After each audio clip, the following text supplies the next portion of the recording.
What are you going to do? Please make a decision already. I can't wait around forever, you know. Well, I've told you repeatedly, haven't I? I'm not joining that Manda gang or whatever it is. Every single parent at this kindergarten is part of it. If you choose not to join, it means you're turning everyone around you into enemies. Are you sure you're okay with that? How much does it cost again? The entrance fee is $500. Then there's an annual fee of $300 every year. So what do you think? If you consider it as a way to protect yourself from danger, isn't it a reasonable price? No, that's outrageously expensive. And what exactly is this danger you're talking about? The most dangerous thing at this kindergarten is definitely you. Oh, really? But complimenting me like that doesn't help your case, you know. I'm not complimenting you. So, what are you going to do? Hurry up and decide already. I can't keep wasting my time on just you. My time is valuable. Look, I've said this multiple times, haven't I? I'm not joining the Manda gang. Oh, really? Are you sure you won't regret this? You never know what kind of dangers lurk around in this kindergarten. I think it would be wise to have someone like me, part of the gang, on your side. Gang? You're part of a gang? Of course! My name is Manda, isn't it? It's obvious I'm either a spy or a gang member. I think you're being a bit prejudiced here. Besides, if you're part of a gang, that makes you an even more dangerous presence. That's exactly why you should have me as your ally. But if you refuse, that's your choice. Fine, I won't ask you again. However, just know that I won't be responsible for what happens next. You're literally demanding bodyguard fees. That's classic gang behavior. Regardless of whether you're in a gang or not, I'm not joining the Manda gang. Okay, so you're saying you're fine with whatever dangerous things happen? Just make sure you're careful out there. Just think about what could happen if you turn me into an enemy. Seriously, what are you talking about? I can't believe you're using this scare tactic on me. I'm just trying to look out for you. You might think you're fine on your own, but trust me, being alone isn't always safe, especially in a place like this. You'll never know who you might encounter or what could happen at the kindergarten when you least expect it. You really have a flair for the dramatic, don't you? It's just a kindergarten, not a battlefield. Besides, do you really think the other parents are that terrifying? I mean, they're just parents like me, trying to do their best. Oh, that's where you're wrong. This is not just any kindergarten. The dynamics here are complex, and the other parents can be quite territorial. Not being part of the group means you might miss out on an important information, or even face unwarranted hostility. So you're saying I have to pay money to keep myself in the loop and avoid being ostracized? That sounds ridiculous. Why should I have to pay to feel safe among parents? Because that's how things work in this community. If you want to be a part of it, you have to follow the rules. And trust me, it's better to have allies than to go it alone. You'll find it more beneficial in the long run. Why do I get the feeling this is just a way for you to get some money? It feels like you're just using the concept of danger as a way to manipulate me into joining. Maybe you're right. Or maybe I'm genuinely looking out for you. Either way, it's up to you. Just think carefully about your decision. Once you're out, there's no coming back. You'll be left to fend for yourself, and who knows what that entails. Honestly, you're making this all sound so much worse than it is. Maybe I just need to trust my instincts and go with my gut feeling, rather than letting you frighten me into joining your little group. Go ahead, trust your instincts. Just know that I warned you. It's not me who will suffer the consequences if you decide to remain an outsider. Is that a threat? Because it sounds like one. You're coming off as pretty intimidating right now, you know. I'm just stating facts. You have to understand the reality of the situation. It's better to be prepared than to find out too late. Keep your friends close and keep your potential enemies even closer, right? I really don't like this conversation. I can't believe I'm being pushed into a corner like this. What happened to having a choice? Well, choices come with consequences. Just remember that.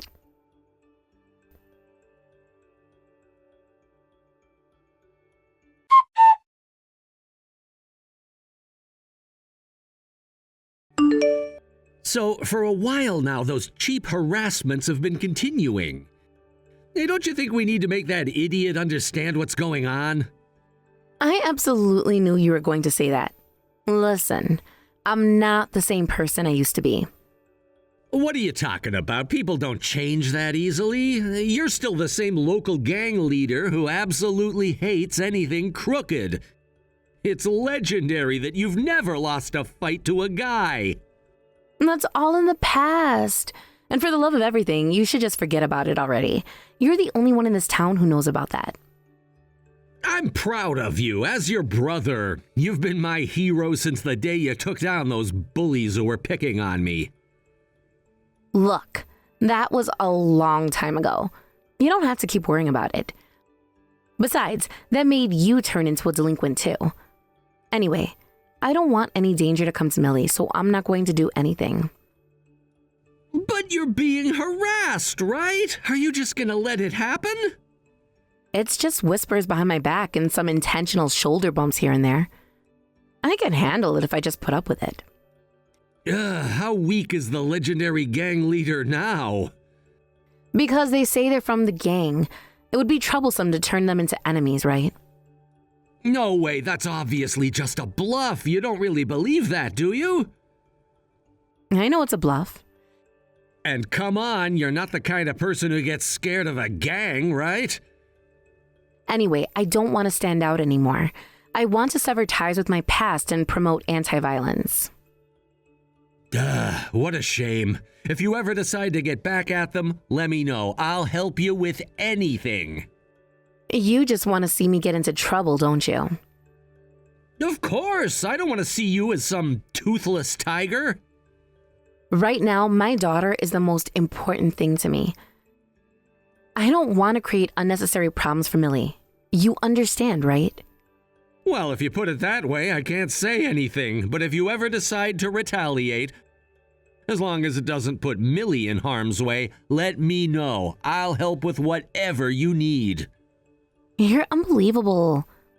Just think about it. You've dealt with those bullies before.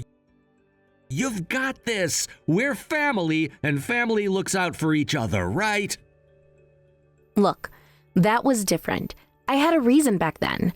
Now it's about being a responsible adult and setting a good example for Millie. I can't let her see me fighting or getting involved in gang matters. Come on, being responsible doesn't mean you can't stand up for yourself. You don't want her to think that she should just accept bullying, do you? That she should be passive? I'm trying to teach her that there are better ways to handle conflicts without resorting to violence. I want her to be strong in her own way, not through aggression. Strength can come in many forms. Sometimes standing your ground is the most important thing. If you let them walk all over you, what kind of message does that send to Millie? Maybe, but I still think there are more peaceful solutions. I'm not going to let my past define me or my future.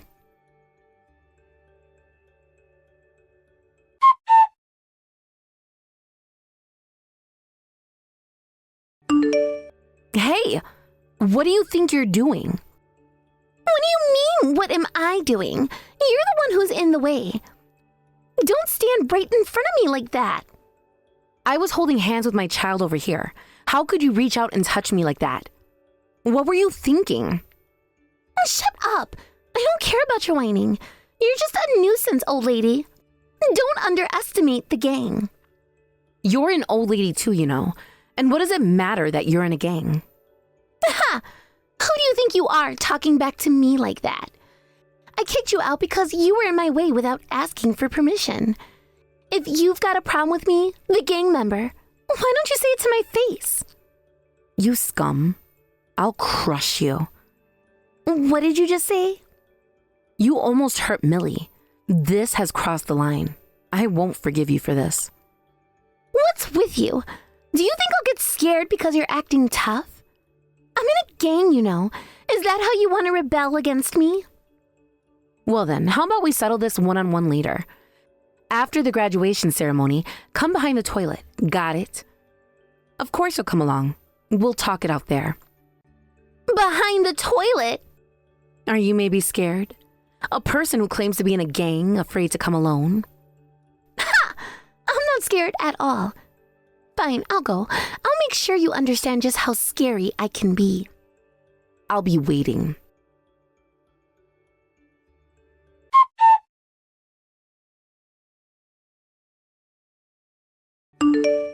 Amanda, it's terrible that you hit me with a wooden plank from behind. Can't you face me head on? Ha! I don't know about that. Don't put the blame on me. What? Did you even see what the person who attacked you from behind looked like? You didn't, did you? So how could you know who did it? Are you seriously underestimating me right now? I was trying to keep my cool and resolve this through conversation, but now I really don't care what happens next. Got it?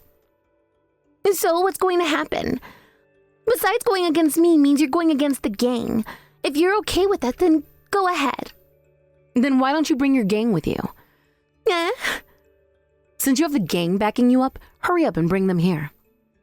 What? Are you really okay with that? You won't get off easy. So hurry up and bring them. I'm curious to see what kind of people will come. No. This will turn into a big deal, so I'll let it slide. Forget it. This conversation is over. Who said it's over? Bring your gang here now. If you don't, I'll crush you. What are you going to do? What? I said I'm not calling them. It feels ridiculous to call them out for something like this. Are you trying to say that you were lying about having a gang? Huh? It's not a lie. If push comes to shove, I can bring a whole crowd to attack you. Oh, really? A gang that can only sneak up on someone from behind? That's pretty pathetic. Again, I'm saying it wasn't me. It must have been some suspicious person who showed up. If you joined the Manda gang, I could have protected you. Here, watch this video.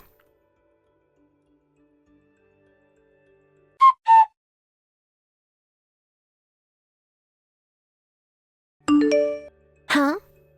What is this? This is a video of you hitting me from behind with a wooden plank. It clearly shows your face, so this is undeniable proof. What? No, this is... It's pointless to come up with excuses now. With this, you're officially a criminal. Wait a minute, who recorded this video? That doesn't matter. Now, I could take this video straight to the police, but I'd like to know what you want to do. No. Please, wait. You don't want me to do that? Of course you wouldn't. So I need you to promise to listen to what I say from now on. Hold on. Is that a threat? Yes, it's a threat. If you don't do as I say, I'll make sure you regret it. After all, if you put my daughter in danger and then hit me from behind, it's only natural that this would be the consequence. This is just... I never meant to put your daughter in danger. Well, it looks like you did. You have to understand that actions have consequences. You might think you can get away with this, but I'm not going to let you. But I didn't know it would go this far. That's the problem. You acted without thinking, and now you've put yourself in a terrible situation. You think this is a joke? It's serious. I'm really sorry. I didn't mean to. Sorry, won't cut it now. You have a chance to make things right, but you need to cooperate with me. No more games. Are you going to listen or not? Okay, I promise I'll listen. Just don't show that video to anyone, please. Then we have an understanding. If you try to pull something like this again, I won't hesitate to use this evidence against you. You better watch your back.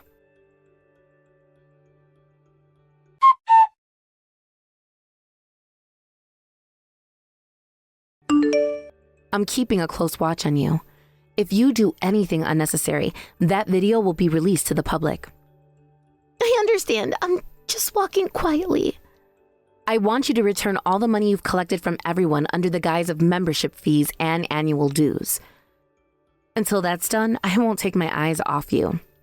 I get it. I'll do as you say. I just need to visit each house one by one, right?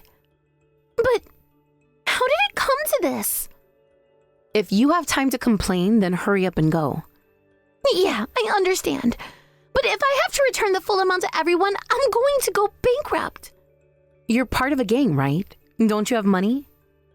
Well, not all gangs are necessarily rich, but I'll try to pay back as much as I can. But returning the full amount to everyone is... Then go into debt to get the money. If you don't pay everyone back in full, that video will be out there for everyone to see. No way! Going into debt like that. If I did that, my family would be ruined. What about the families of the mothers you've been extorting for money? You've ignored their suffering. But they joined the Manda gang of their own free will. I didn't extort money from them. You're talking about that while brandishing the gang? Just get on with it already. But I have to prepare the money first. I see. So you're stalling for time. Are you waiting for someone to come to your rescue? It's too late for that. I've already called my friends. They're part of the gang. They're ready to make an example out of you. We're about to raid your house. If you don't want that, you better delete that video and apologize to me. I don't care. Let's just get started on the refunds. What? You don't care? Your family is in that house, isn't it? You must have your daughter there too. If you want to raid, go ahead. That's up to you. If you're trying to waste my time this much, I guess I'll have to spread that video after all. No, wait, I get it. I'll go refund everyone. Just know that you're okay with whatever happens to your family. I don't want anything to happen to them, but if you want to raid, I won't stop you. Just know that you're prepared for that, right? Huh? Oh no, I mean, I'm ready. I am, after all, part of a gang. That's nothing to me. Then go ahead and give the order for the raid. Either way, you're still going to have to refund the other mothers. Ha! Let's see how long you can keep that up. I just gave the order for the raid. Your family is finished now. Are you all right? Did you get a response from them? What? No, not yet. But they should be ready to move at any moment, so they'll respond quickly. You might want to call them. Yeah, I want to see the look of suffering on your family's faces as soon as possible. So I'll make the call and give them instructions. Just wait a moment.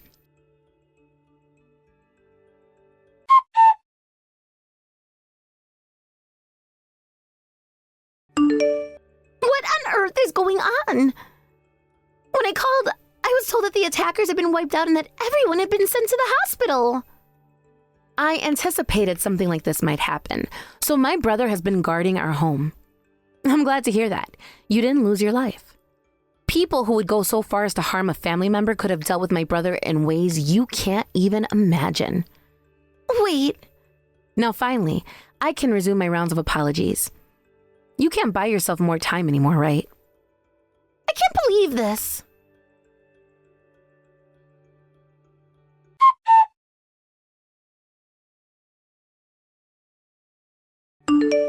You tried to secretly ask Helga for help? I heard you handed her a note explaining the situation. What? Why? It seems that once she understood the circumstances, she decided to side with me. Why? She was my right-hand person. Well, that's how much you're disliked. You need to properly apologize and make amends for what you've done. No way. But I don't have any money left. If you can't return anymore, then you'll have to borrow some from a friend of mine who lends money. I'll take you there right now. I don't want to borrow money. If you're saying you can't pay back anymore, then borrowing is your only option. Don't worry. I'll make sure the collection process is gentle. I don't want to deal with a loan shark connected to you. And besides, I'm in a gang, remember? Do you really think I can just get away with this? You're not in a gang. It's pretty obvious. What? Of course, I am part of a gang. Just earlier, I was able to hire those attackers. Those were just hired thugs, and my brother got the information from them. Damn it! No, but those guys will go to the police. If that happens, your brother will be arrested for assault. The police will certainly be interested in those who attempted to raid a private residence. And they'll also be looking for whoever was giving them orders. Damn! What is wrong with you, really? By the way, my brother also looked into your background. Not only are you not in a gang, but your name isn't Manda, it's Mandy. Huh? So you thought up a gang-like name and went by Manda? Honestly, how pathetic can you be? Though I don't think Manda sounds particularly gang-like either. Please, I'm begging you, don't tell anyone. If you don't want me to tell anyone, then please go ahead and borrow from my moneylender. For making your rounds of apologies, you'll probably need about $20,000 in cash, right? The interest rates will be a bit high, but it's not an amount you can't pay back. I can't take this anymore.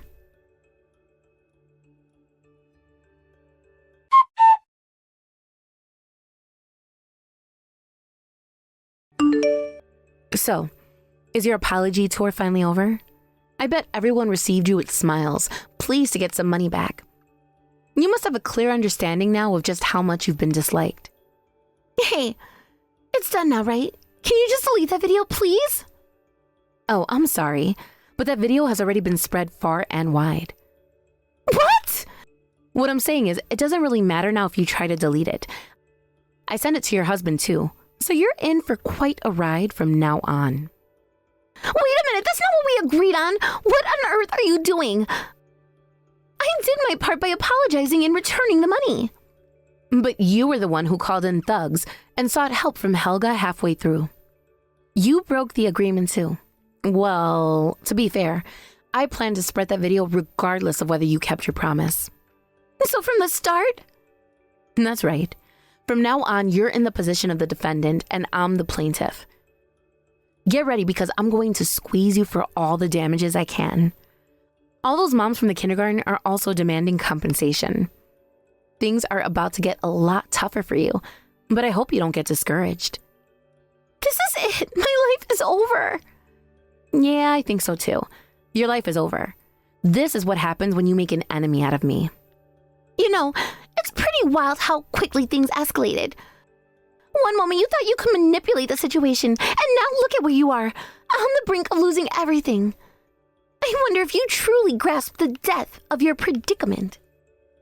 I mean, you went around thinking that you could treat people however you wanted, assuming they would just accept it. But no one was okay with your actions, especially not after everything you've done. This isn't just about money, it's about respect, and clearly you've lost that in spades. Do you even realize how many people you've hurt? It's not just the moms you owe money to, it's the relationships you've damaged and the trust you've shattered. This is going to haunt you, and you can't just wish it away. I don't think you fully understand what I'm capable of when it comes to fighting back. You assumed you could push me around, but I've got my resources too. You might have been the big shot, but in reality, you're just a small fry with big dreams of grandeur. You've dug your own grave, and now you have to lie in it. You could have avoided this by playing nice, but you chose the hard way. It's sad, really. I almost feel pity for you. But then again, you've brought this on yourself. So, are you prepared for the storm that's coming? Because it's going to be relentless. There's no backing out now. You've crossed too many lines. Your pleas and your cries will fall on deaf ears. No one is going to come to your rescue because you've burned too many bridges.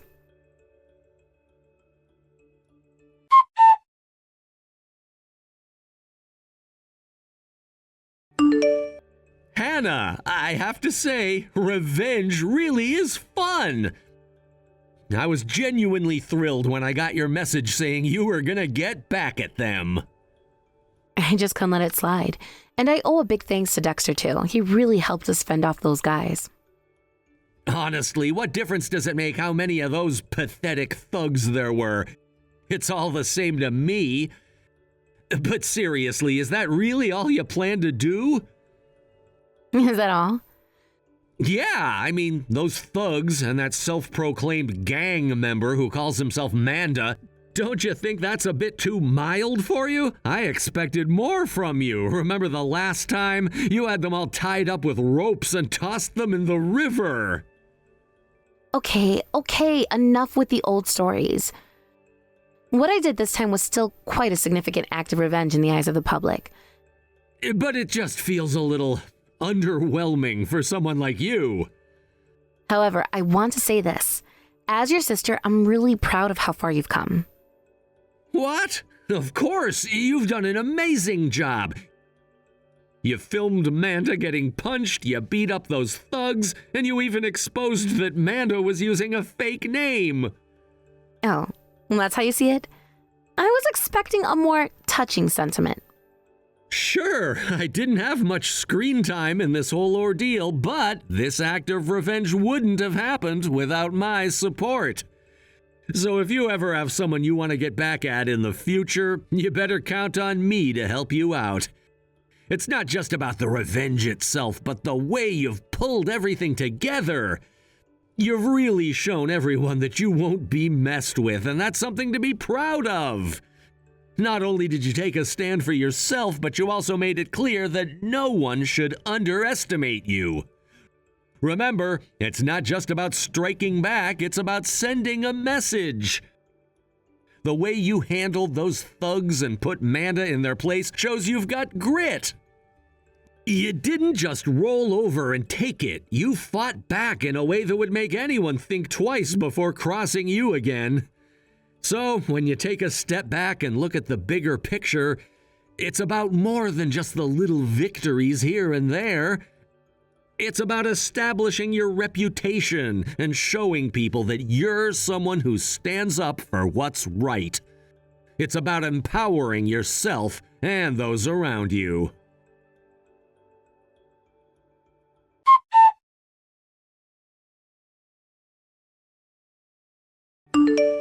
Manda, or rather, Mandy, found herself in a precarious situation when she was collectively sued by the mothers at her son's kindergarten.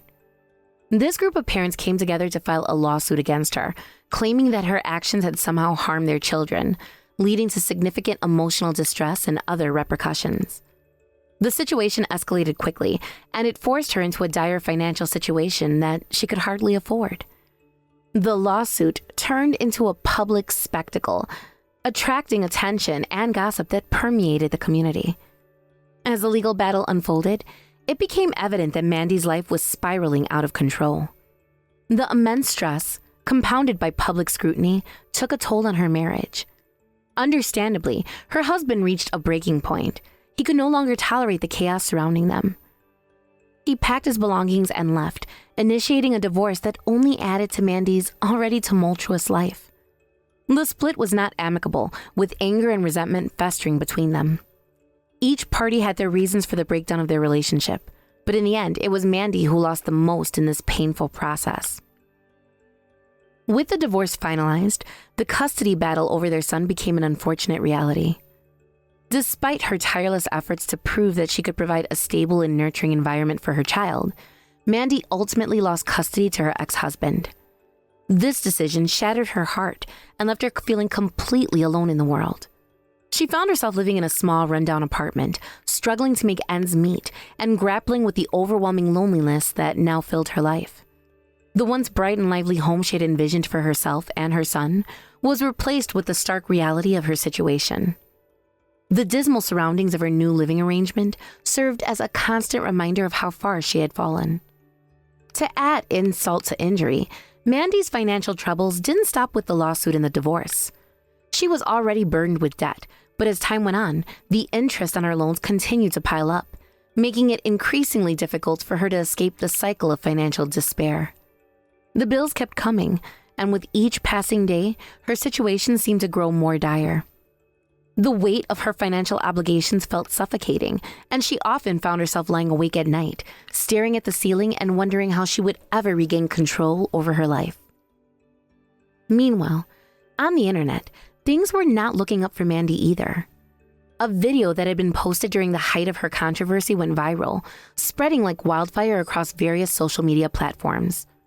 People began to share and comment on it, fueling a public outcry that seemed never-ending. The situation escalated into a full-blown scandal, with online trolls mocking her and spreading rumors that added to her humiliation. It felt as though the entire world was watching her downfall, and she felt completely exposed and vulnerable. Each notification on her phone brought a fresh wave of negativity that she could hardly bear. I often reflect on the extent of the revenge I took against those who had wronged me. And while I acknowledge that it was quite severe, there's still this nagging feeling, and perhaps it wasn't enough. Dexter, on the other hand, has been relentless in his judgment, insisting that my actions were soft and lacked the intensity necessary to truly make a point. This raises the question of what exactly would satisfy him. What level of retribution would he consider sufficient? It's a perplexing thought that lingers in my mind, causing me to wonder if I should have done more or approached the situation differently. Looking back on my life during these tumultuous times, I can't help but reflect on how I must have appeared to others. Perhaps they viewed me as some sort of monstrous figure, someone who was completely out of control and wreaking havoc wherever I went. I never intended for things to spiral to such an extent, nor did I ever want to hurt anyone. In my mind, I was simply reacting to the overwhelming circumstances that surrounded me. I was a mother fighting to protect my child and myself, not some villain in a story meant to entertain. I remember the days when I would go to the kindergarten to pick up my son, and the stares I received from the other mothers were piercing. It was as if they could sense the turmoil brewing beneath the surface of my life. Some would whisper behind my back, and I could only imagine the awful things they were saying. Others would simply avoid me altogether, pretending I didn't exist. It felt as though the entire community had turned against me, and that sense of isolation only deepened my struggles. Despite the overwhelming feelings of despair, I still tried to put on a brave face. I would often wear a smile, pretending that everything was okay, even when I felt like I was crumbling inside. It was exhausting to maintain that facade, but I believed it was necessary to protect my son from the harsh reality of our situation. I wanted him to feel safe and secure, even if everything around us was falling apart. In my heart, I knew that I had made mistakes, but I also believed that I had the right to defend myself and my family. The line between right and wrong became blurred, and I found myself questioning my own moral compass. As the days turned into weeks and the weeks into months, I wondered how I would ever regain a sense of normalcy in my life. Would I ever be able to rise above the shame and humiliation that seemed to follow me like a dark cloud? The memories of happier times with my son haunted me relentlessly. I thought of the playful moments we had shared, the laughter that filled our home, and the dreams I had for our future together. Now those dreams felt like a distant memory, overshadowed by the reality of my situation. I missed the little things like bedtime stories and cooking meals together. Those were moments that had brought us joy and comfort, and they seemed so far out of reach now. As I navigated this challenging phase of my life, I began to search for ways to cope with the overwhelming sadness and loneliness. I sought support from friends and family, though many were hesitant to approach the subject, unsure of how to help. I appreciated their concern, but often felt more isolated than ever. It was a paradox. I longed for companionship, but was afraid of the judgment that might come with it. The very thought of opening up to others about my struggles filled me with dread. I found solace in journaling, pouring my thoughts onto the pages as a way to process my emotions. Writing became my refuge, a safe space where I could express my fears, frustrations, and hopes without fear of judgment. Through my writing, I began to understand my feelings more deeply, allowing me to confront the pain head-on rather than suppressing it. The act of putting pen to paper helped me untangle the mess of emotions that swirled within me, providing clarity and a sense of release. Additionally, I sought out online communities of others who had faced similar challenges. While the internet had played a significant role in my downfall, it also became a source of support. I discovered forums and groups where people shared their stories of overcoming adversity. Reading their experiences gave me hope and reminded me that I was not alone in my struggles. There was a certain comfort in knowing that others had faced similar demons and emerged stronger on the other side. As the months passed, I started to rebuild my life piece by piece. I focused on finding a job that would allow me to regain some independence and provide for myself. It was a daunting task, but I knew it was necessary for my well-being. I took every opportunity that came my way, even if it meant stepping out of my comfort zone. I was determined to prove myself that I could overcome the obstacles that had been thrown in my path. Through hard work and determination, I began to find my footing again. I learned to embrace the small victories, celebrating each step forward as a testament to my resilience. Every job interview, every dollar earned, and every moment spent with my son were milestones in my journey of recovery. While the scars of my past remained, I refused to let them define me. Instead, I chose to use my experiences as motivation to forge a brighter future for myself. The journey to healing was not linear. There were setbacks and moments of doubt along the way. Yet, with every challenge I faced, I grew stronger and more determined. I realized that it was possible to reclaim my narrative and reshape my identity. I was no longer just a victim of circumstance. I was a survivor, a warrior fighting for her future.